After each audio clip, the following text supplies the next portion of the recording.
Hi Chris. Hi.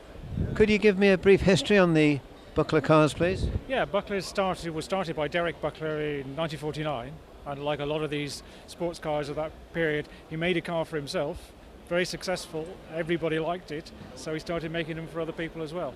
And they continued to make them until the early 60s. And the big thing about the Bucklers was the space frame chassis.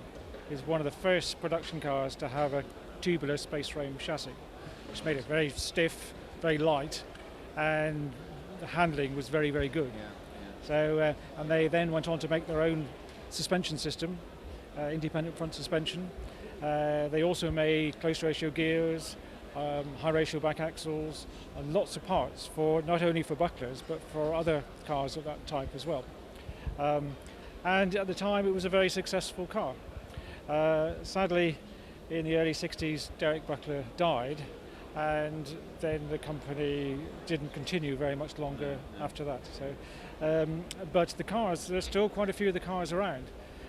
We're never sure how many cars were actually made because the records were lost when the factory closed. But we think that there are something like 250 cars that were made, and we think that there's about 125 that we know of, and about half of those which we know exist now or are either on the road or in the process of being restored. So quite a good survival rate really for such cars.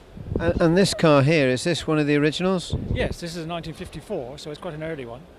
And the 90 was built as a car you could use every day, but also for competition. So you could people raced them, they raced them very successfully, and speed hill climbs and those sort of events. And it's extremely light, very, very light indeed. And this one has quite an interesting engine, in that most of them had Ford side valve engines, and this one's got an overhead inlet conversion on it, and 4 Amel carburetors and that sort of thing. But it's never been on the road. This car has never been completed. Never been completed? No, it was never completed. I rescued this a few years ago, and we were very fortunate to be able to rescue it, because a few months later it would have been scrapped and would have disappeared forever. It was in a shed, in a garden, in a shed that had collapsed on top of it, and we couldn't even really get at it to see what it was like. So I bought it just to try and rescue it. And fortunately, it was rescuable. So we stripped the chassis down, did some repairs to the chassis, and are in the process of building it now. So when do you think you'll be able to complete it? Everybody asks that question. Yeah. Oh, next week or so. Anyway. No. Well, I hope to get it finished to compete next year.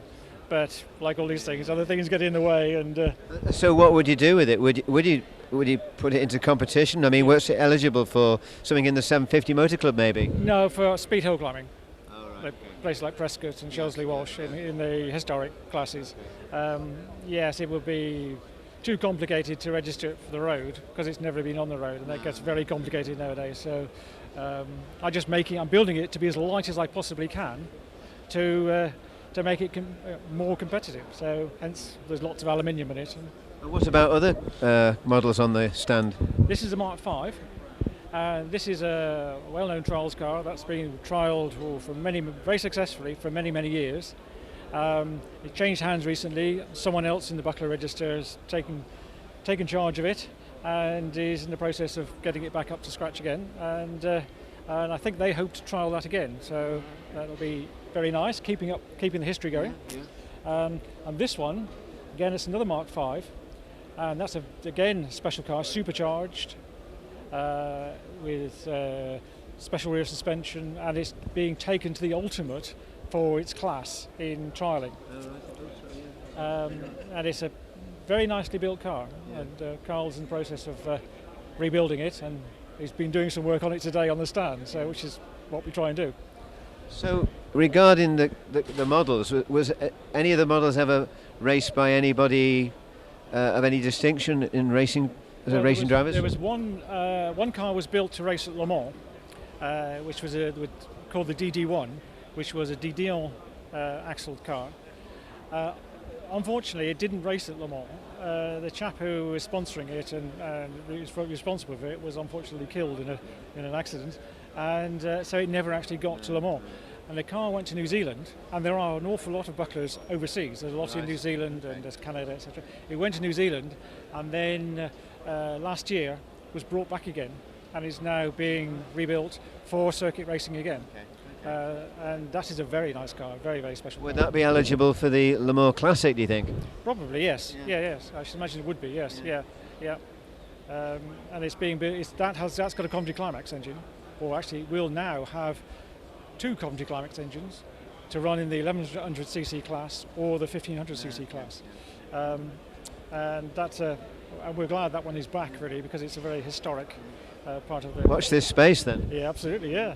And there was one of these, a Mark V, that was here last year that raced at Goodwood Revival last year and this year, and that's a nice car as well. What category was that racing in?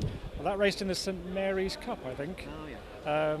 It was in that category. It's racing against some quite big and powerful cars, so it's not really competitive in that. But it still acquitted itself very well, actually, for being such a small car and not really a racing car. So it was very good. It's just good to see an old manufacturer and a small manufacturer coming back again. Absolutely, yes, and it was. Bucklers were very significant in their day because of the space frame chassis.